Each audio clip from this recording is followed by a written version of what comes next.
Oi pessoal, tudo bom? O vídeo de hoje vai ser aí uma recapitulagem da nossa história de imigração para o Canadá. Eu resolvi fazer esse vídeo porque eu me dei conta de que eu nunca finalizei a história aqui no canal, né, no YouTube. Eu nunca contei para vocês até o ponto que a gente conseguiu o nosso PR, porque hoje nós somos residentes permanentes do Canadá.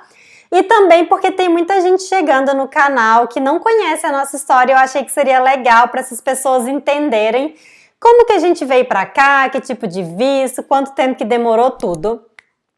Então, para começar, é legal dizer que o Canadá não é o primeiro país que a gente mora fora do Brasil. Antes de vir para o Canadá, a gente morou na Irlanda durante 1 ano e meio e depois desse 1 ano e meio a gente resolveu viajar por alguns países lá na Europa.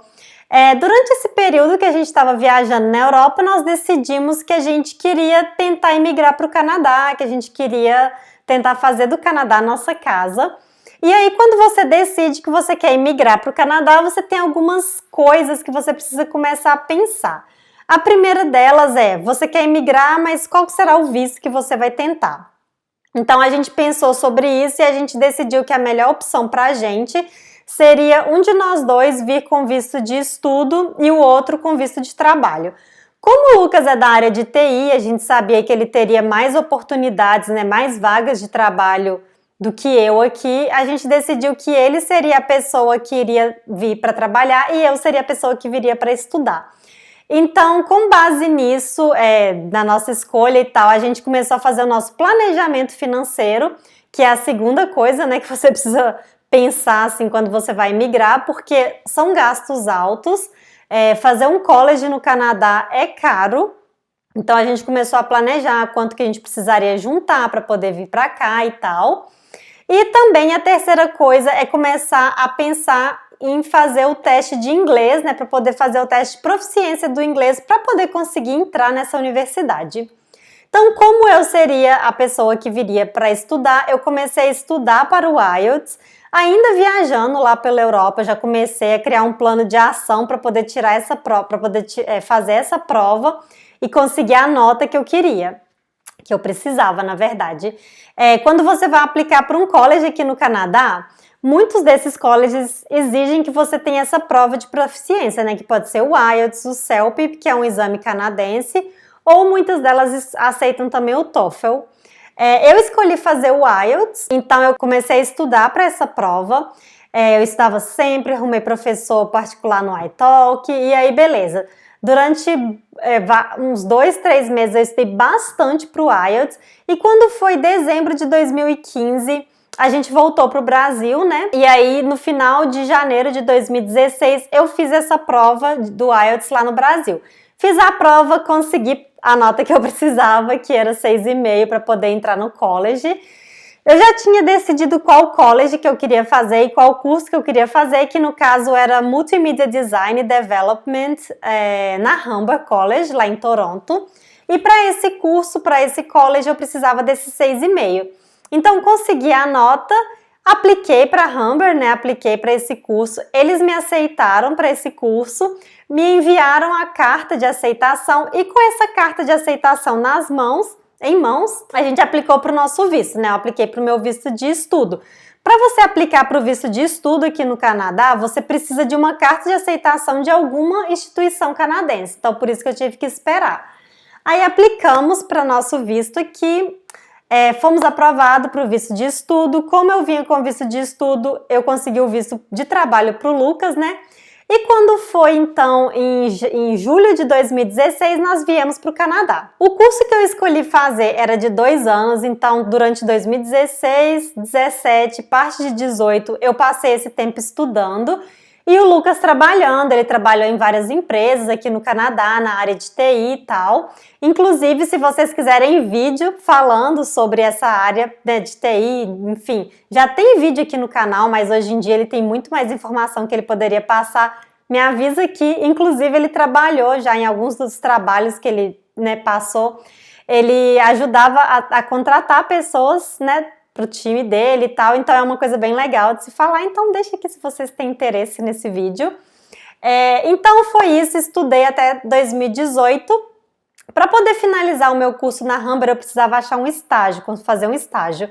Então eu consegui um estágio numa agência de publicidade e para quem não sabe, eu sou publicitária formada lá no Brasil e foi super legal porque juntou, né, o curso que eu estava fazendo aqui no Canadá com publicidade, que era a minha área de formação já lá do Brasil, e fui trabalhar, fazer esse estágio nessa agência de publicidade. No final do estágio, eu recebi uma notícia muito legal deles, que era que eles perguntaram se eu queria trabalhar, né, lá com eles. Eu consegui essa vaga para trabalhar full time com eles. E essa vaga, gente, veio a calhar, por quê? Para quem está no processo de imigração, quem está pesquisando e quem vem aqui para o Canadá, sabe que o governo canadense muda as regras assim, né, do nada, muitas vezes. E mais ou menos nesse tempo, quando eu estava para finalizar o meu curso, meu visto de estudo iria acabar e eu teria que entrar com pedido para o meu próximo visto, que seria o PGWP, que é o Post Graduation Work Permit. Mais ou menos nessa época, o governo mudou uma regrinha. Até então, você poderia aplicar para esse visto e pedir a extensão do visto do seu cônjuge sempre sem carta, sem emprego nem nada. Mas a partir mais ou menos dessa época aí, o governo mudou essa regra e para você aplicar para a extensão do visto de trabalho do seu marido, você precisaria do convite de uma empresa canadense para você trabalhar lá. Então, assim, foi um desespero, eu fiquei meio agoniada, né, porque não é fácil arrumar emprego assim logo que você forma, muitas vezes demora um tempo. Pode ser que você consiga rápido, mas pode ser que demore um pouco, então eu fiquei um pouco preocupada com isso e essa carta veio a calhar, porque eu consegui a carta, consegui o emprego e consegui aplicar para o meu visto de PGWP, né, de Post Graduation, e para o visto do Lucas. Geralmente, quando você vem estudar 2 anos aqui no Canadá, que foi o meu caso, o governo costuma dar de 2 a 3 anos de visto de trabalho depois disso, porque quando você estuda no Canadá, você pode, ele te dá o direito de trabalhar no Canadá por alguns anos seguintes. Então, eu apliquei para o visto e a gente conseguiu o visto de 3 anos, então a gente estava assim super feliz quando a gente conseguiu esse visto, porque a gente sabia que a gente teria aí 3 anos para poder batalhar pelo nosso visto de residência. Então, falando no visto de residência, como que a gente conseguiu esse visto e como que foi, né? Quem que foi o aplicante principal, enfim. Até então, a gente estava ainda discutindo, né? Enquanto eu estudava ainda e o Lucas trabalhava, a gente ainda não sabia quem seria o aplicante principal. Até então seria ele, porque ele já tinha muito mais anos de experiência na área dele lá no Brasil, e ele teria experiência canadense quando eu finalizasse o meu college aqui, enquanto que eu não teria essa experiência canadense. Só que aí a pontuação subiu muito e tal, as coisas mudaram nesse meio tempo, e a gente fez a nossa prova de inglês também, porque para você aplicar para o visto de permanência, você tem que também comprovar o seu inglês. Então, tanto eu quanto ele decidimos fazer o IELTS de novo e a gente estava almejando tirar o CLB 9, que a gente precisava pelo menos de 7 em várias skills do IELTS e acho que 8,5 ou 7,5 no listening, eu não lembro. A gente queria o CLB 9, então a gente resolveu fazer o IELTS.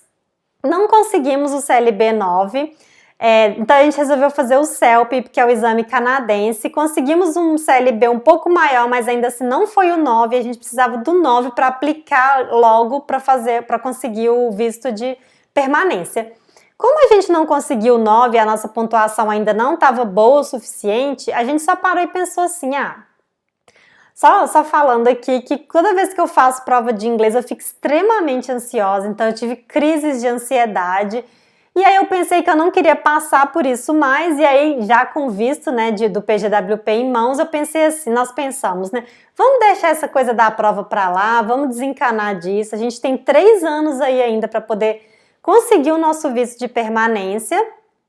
Então eu trabalharia aí mais esse 1 ano e depois que eu conseguisse 1 ano de experiência canadense, a minha pontuação subiria muito para o Express Entry.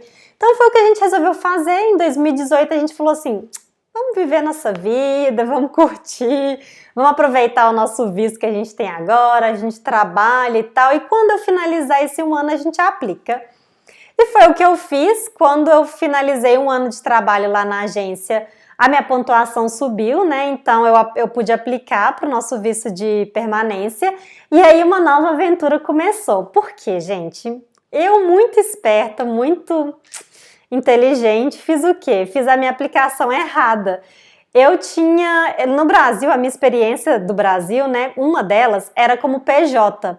Só que como eu ia trabalhar como se eu fosse uma CLT cumprindo horário e tudo mais, eu não me caiu a ficha que eu era PJ e eu não coloquei na minha aplicação que eu era PJ. Eu coloquei que era uma experiência de trabalho e pronto.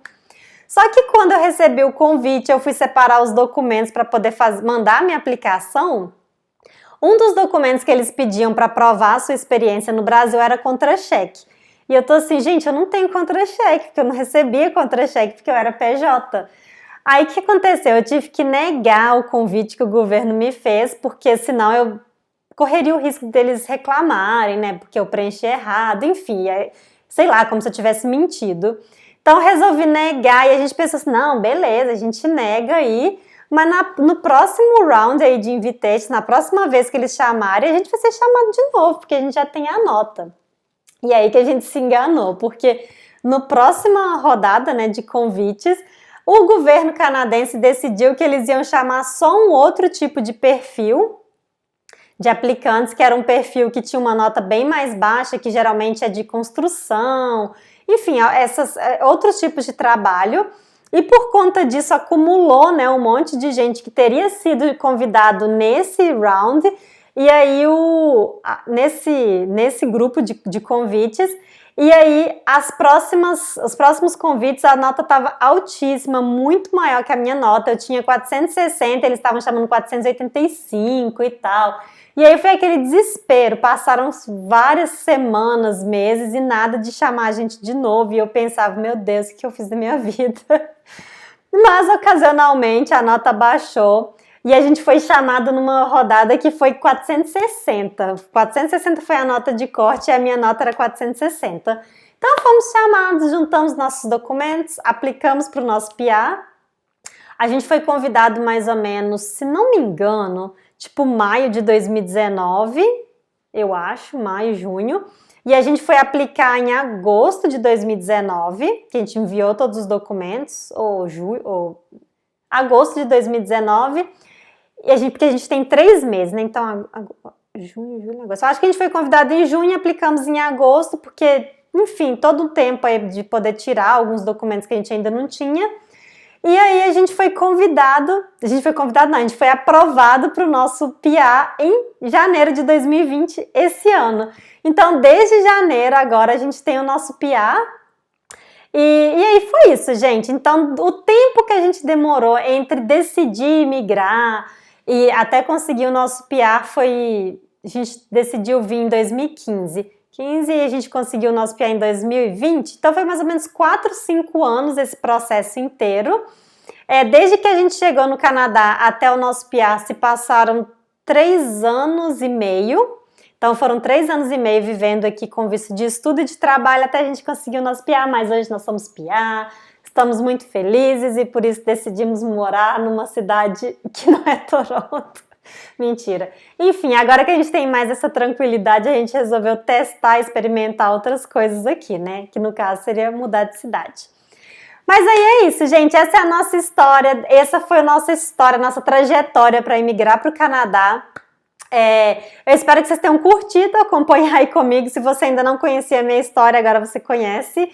E se ficou alguma dúvida desse processo todo, deixa aqui nos comentários para mim que eu respondo todo mundo sempre. Deixem também sugestões de vídeos que vocês querem ver por aqui, principalmente vídeos sobre o Canadá, porque o que acontece? Quando a gente vem para cá e a gente passa muitos anos, a gente acaba perdendo um pouco do que as pessoas que ainda querem imigrar querem ver. Então vai ser muito legal saber o que vocês gostariam de ver aqui, principalmente se você tá aí no Brasil sonhando em vir para o Canadá. E é isso, dê um joinha aí pra mim se vocês curtiram esse vídeo, se inscreve no canal se você ainda não é inscrito, eu fico por aqui e até a próxima.